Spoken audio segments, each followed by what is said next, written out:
Isang magandang umaga po sa inyo pong lahat. Ngayon pong January 2, 2024.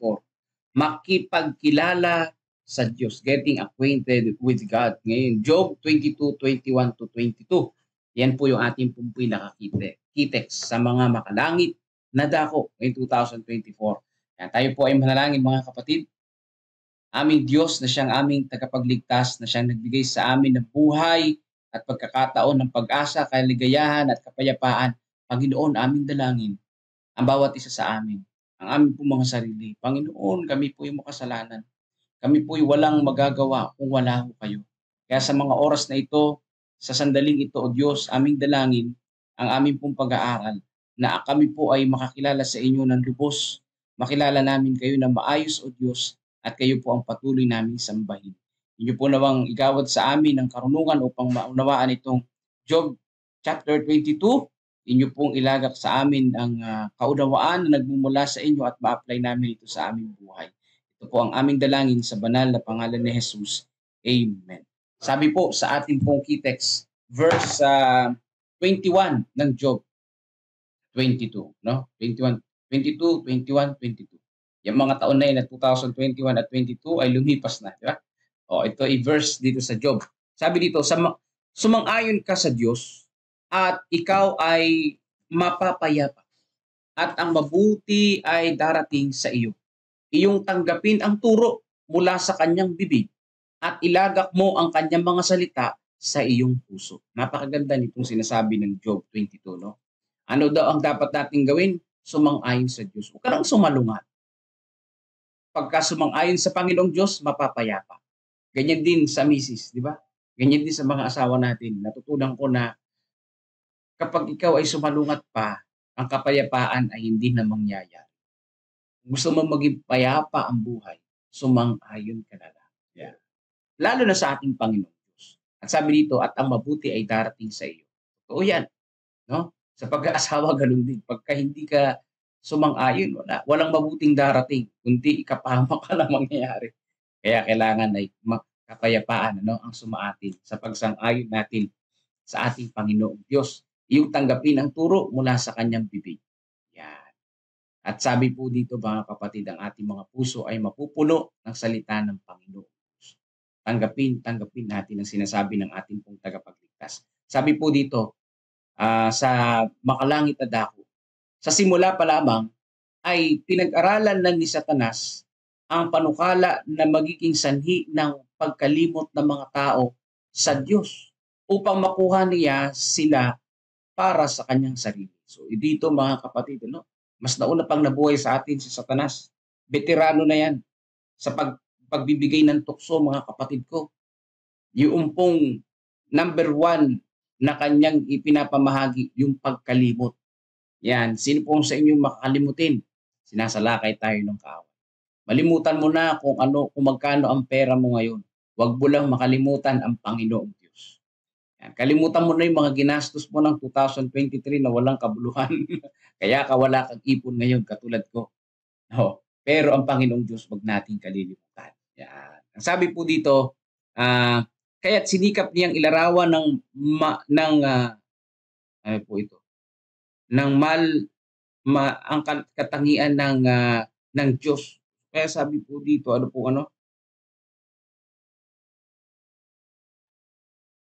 therefore he has sought, therefore he has sought to misrepresent the character of God, to lead men to cherish a false conception of Him. Yan. Now, ang kaaway mga kapatid ay yung pong karakter ng Panginoon ay siniraan niya para nang sa ganun ang mga tao ay maniwala sa maling idea tungkol sa Panginoong Diyos. Kaya kailangan natin gawin na ating pong kilalanin mabuti ang ating Panginoong Diyos. Dahil ang kaaway ay magbibigay ng huwad ng pagkakakilala ng ating Panginoong Diyos. Di ba? Ang kaaway ay unang scammer.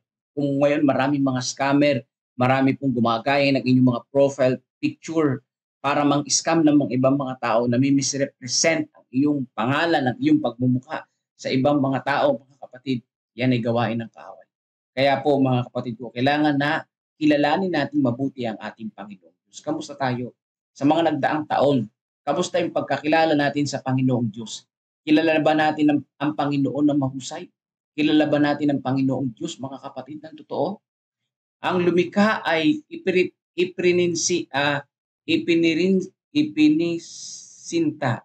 ipresinta sa kanilang mga isipan na nakadamit ng mga katangian ng prinsipe ng kasamaan. Mismo bilang di makatwiran, ano po yung misrepresentation sa karakter ng Panginoon? Di makatwiran, mahigpit, hindi mapagpatawad. Upang siya'y katakutan, layuan at kapuutan pa ng mga tao. So yan po yung mga ginawang mga false accusation ng kaaway, misconception ng kaaway. Ang misconception natin dahil sa panlilinlang ng kaaway, mga kapatid. Ang Panginoong Diyos, ang kanyang karakter, siya ay makatwiran. Hindi po siya mahigpit, siya po ay mapagbiyaya. Hindi po marasang Diyos, ang Diyos po ay mapagpatawad. Hindi po dapat nating layuan ng Panginoon, kundi lapitan, sapagkat ang Panginoong Diyos ang unang lumapit sa atin. Huwag po nating kapuutan. Hindi po tayo kinapupuutan ng Diyos. Tayo ay minamahal ng ating pong Panginoong Diyos. Yan po ang pinakamahalaga dyan. Pero ang kaaway, ang ipinapakilala niya, kabaliktaran. Naparito si Kristo upang ihayag ang Diyos sa mundo bilang Diyos ng pag-ibig. Diyos ng kaawaan, pagdamay at habag. Yan. Sa pamagitan ng manunubos ng daigdig, ang makapal na kadiliman kung saan binalot ni Satanas ang trono ng Diyos ay napawi. At ang Ama ay muling nahayag sa mga tao bilang liwanag ng buhay. Yan. Kung represent ni Satanas ang ating Panginoong Diyos, ang ating Panginoong Hesus naman, ipinakita niya kung ano ang karakter ng tunay na Ama. Yan. Na represent ang tunay na karakter ng Panginoong Diyos sa pamamagitan ng ating pong Panginoong Hesus. Kaya kamusta tayo, mga kapatid? Kamusta yung pagkakilala natin sa ating Panginoong Diyos? Tayo ba'y nagpapakilala na tayo'y lingkod ng Diyos? Kung tayo'y nagpapakilala na lingkod tayo ng Diyos at nananampalataya tayo sa Kanya, nararapat lamang na ma-represent natin na maayos ang Panginoong Diyos sa ibang mga tao, na ang Diyos ay maawain, mapagdamay, mapagpatawad, mapagmahal. Pero kung nagpapahayag ka na ikay sa Diyos, tapos yung karakter mo pangit, ikaw pala'y nagiging katulad ni Satanas na namimisrepresent ang karakter ng Panginoong Diyos sa mga ibang mga tao na hindi pa nakakilala sa Kanya.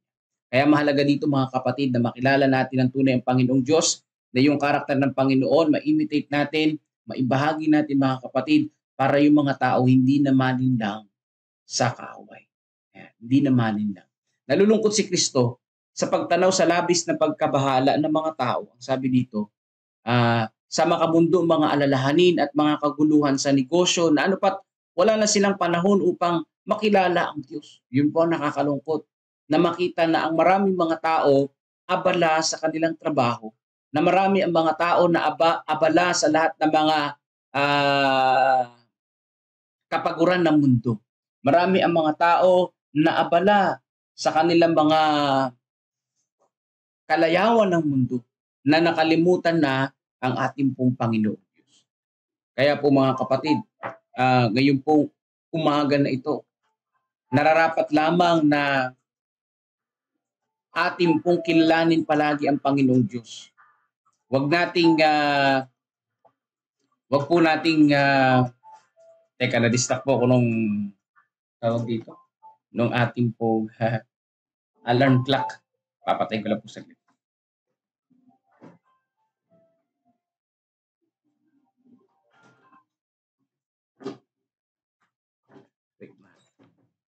So yan, salamat po sa inyong paggalang. So dito po, mga kapatid, para sa kanilang ang langit, para sa atin po ang langit, isang kakaibang lugar, sapagkat nawala ito sa ating pong pag-iisip. Mga kapatid ko,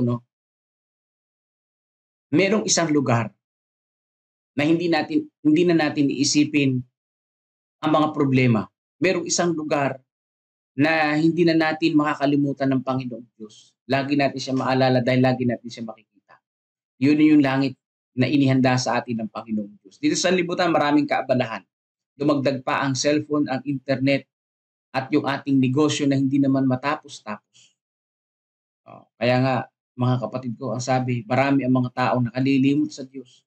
Marami ang mga tao na hindi kilala ang ating Panginoon. Walang panahon sa Panginoon. Pero ang Panginoong Diyos may panahon sa atin para tayo ay suyuin at aliwin at iligtas. Yan yung panahon na na ibinigay sa atin ng Panginoong Diyos. Nawa ang bawat isa sa atin magkaroon din ng panahon para sa ating pong tagapagligtas. Hindi pamilyar sa makalangit na bagay, na mga bagay na napapagod silang marinig ang tungkol dito. Ayaw nilang magulo ang kanilang isipan tungkol sa kanilang pangangailangan ng kaligtasan. Ngunit ninanais ng Panginoon na guluhin ang kanilang mga isipan upang makilala nila siya sa tamang panahon at tanggapin ang kanyang alok ng kaligtasan. So sabi dito mga kapatid, yung pong langit hindi talaga pamilyar. Ang marami mga tao na naguguluhan ng kanilang pag-iisip. Bakit? Dahil yung kanilang isipan na naka-align na sa mundong ito. Di ba nga sabi ni Jesus Christ, hindi ako naparito dito upang magbigay ng kapayapaan kundi ng kaguluhan. Ano ang ibig sabihin doon ng ating pong Panginoong Jesus? Dahil ang mga tao kasi nakafix na yung kanilang mind doon sa kanilang kalayawan, sa kanilang makamundong buhay. Nung dumating ang ating Panginoong Jesus, nabago yung kanilang lifestyle. Kaya nagkaroon ng kaguluhan. Para ano ang dahilan? Para tayo ay maligtas, para maalaman natin ang kaligtasan. Ginulo ng Panginoon yung ating pong mga nakasanayang buhay para magkaroon tayo ng tunay na bagong buhay sa pamamagitan ng ating Panginoon Diyos. Napakaganda yan. Yan ang gusto ng ating Panginoon. Dahil yung natural nating buhay, yung nakasanayan nating buhay, buhay na makasalanan, buhay na wala ang Panginoon, buhay na nakaligtaan ng ating tagapagligtas, at yun ay ayaw ng ating Panginoon. Darating ang araw na ang kakilakilabot na pagtuligsa ng puot ng Diyos ay bibigkasin laban sa mga taong nagpatuloy sa kanilang pagtataksil sa Kanya. Ngunit hindi mo kailangang mapabilang sa mga darating sa ilalim ng Kanyang puot. Diba nakalagay yan sa Revelation 6 verse 17? Ang sabi ni Juan, sino ang makatatayo sa puot ng Panginoong Diyos? E di yung mga nanampalataya lamang. Yeah. Sinabi doon yung 144,000 na may pananampalataya sa Panginoon. Hindi po yun yung bilang na maliligtas, kundi pangalan na maliligtas. Na yung mga maliligtas, sila yung mga nanampalataya na may experience sa Panginoong Diyos. May tunay na pananampalataya sa ating pong tagapagligtas. Mga kapatid ko, darating ang kakilakilabot na pangyayari na tutulig sa inang Panginoon yung mga lumimot sa Kanya. Ibig sabihin, stranger naman na gawain niya sa Diyos. Yung pagtupok sa dagat-dagatang apoy.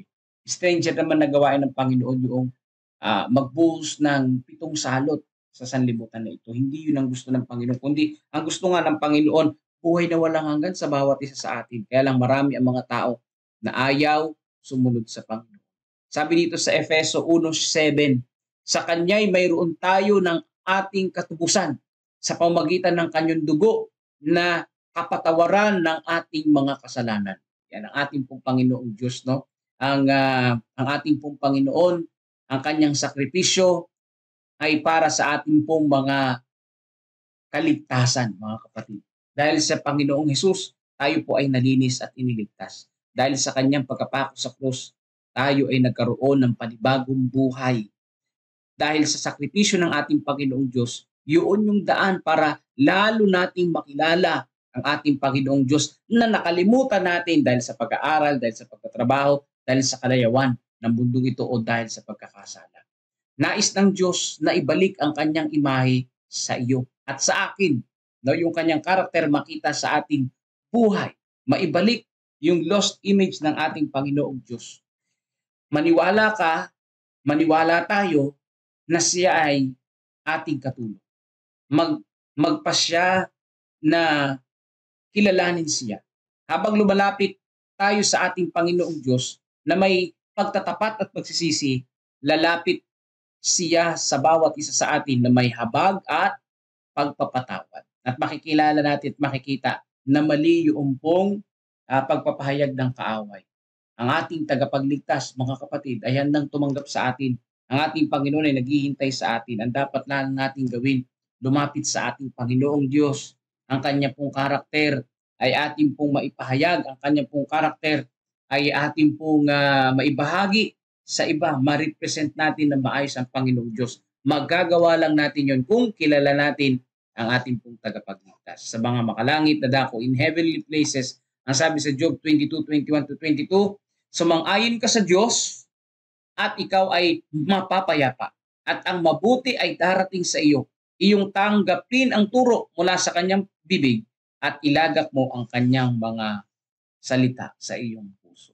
Para ating pong ma-represent ang karakter ng Panginoon, patuloy natin siyang makilala. So pagpalain tayo ng ating Panginoong Diyos, January 2 na, mabilis ang panahon mga kapatid. No? Sa mga susunod na panahon ay February na naman.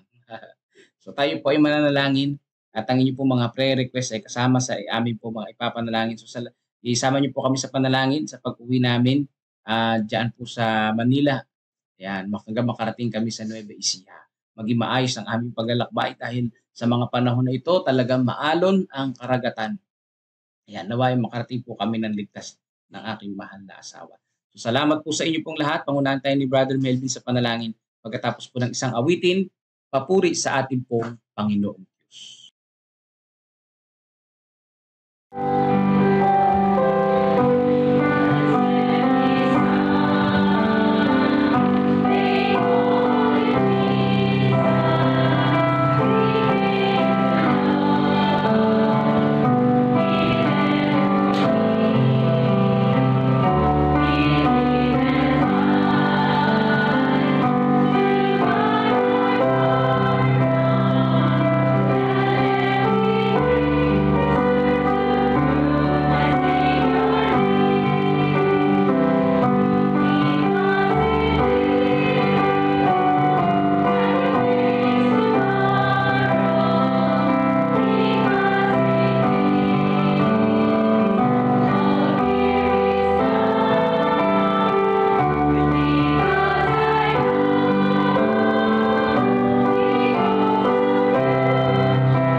Amen mga kapatid. Salamat sa kapatiran ng Kampugo Adventist Church po. Because He lives, I can face tomorrow. Ano po? Kaya dapat mapagkilala tayo ng lubusan sa Panginoon para ma-face natin yung tomorrow na sinasabi dyan. Ano? Ngayon yun, yung tomorrow na sinasabi sa awit ay ngayon. Dahil ang tomorrow ay araw-araw, every minute, every hour, every day. Ayan, ano po. Nagustuhan ko yung sinabi ni Pastor na kung sinasabi mo na nire-representa mo ang Diyos, pinakikilala mo ang Diyos, ikaw ay sa Diyos, ikaw ay mapanalanginin ka, ikaw ay tunay na Kristiyano, pero ang karakter mo ay iba. Meron taong ganyan, ano, mapanalanginin, 1 oras manalangin, 2 oras manalangin, pero madamot tumulong sa kapwa sa anumang kapamaraanan. Tapos ay iba yung karakter niya, ano, nakaka-insulto sa Panginoon yung ganun, ano. Baka ibang Panginoon niya sinasabi niya pagka ganun. So bantayan natin ating sarili mga kapatid, bantayan natin yung ating sarili. At baka naman wala na yung sinasabing Christ-like character. Meron kasing ganyan Christ-like character pa ng mga tanong niya sa tao, paano maipapakita ang iyong pagiging Christ-like character. Pero dapat sa kanya muna niya sa atin muna natin itanong yan bago sa ating kapwa. Kasi actually kahit ako, no, hindi ko masasabing perfecto ako. Yes, meron akong mga pagkakamali, nakakalimot din ako, gaya na sinabi ni Pastor kanina. Tayo ay madalas nakakalimot, pero siya hindi niya tayo nakakalimutan, ano? So ayan po, ang kagandahan dyan makalimot man tayo, naaalala natin at tayo ay willing magbago. Yun ang importante. Yung ayaw magbago, yun ang masakit, ano po.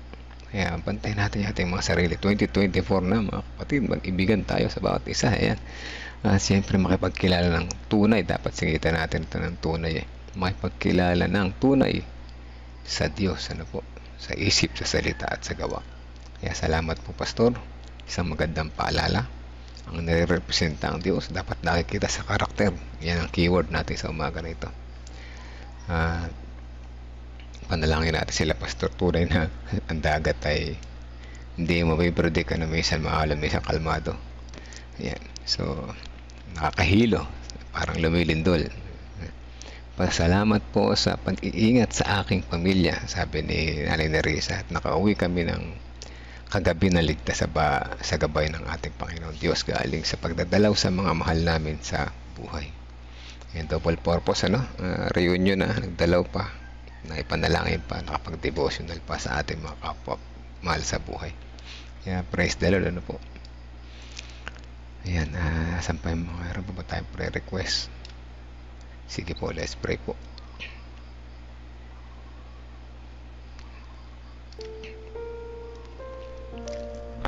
Amang banal na makapangyarihan sa lahat, tunay na kayo ay hindi nyo kami kinalilimutan.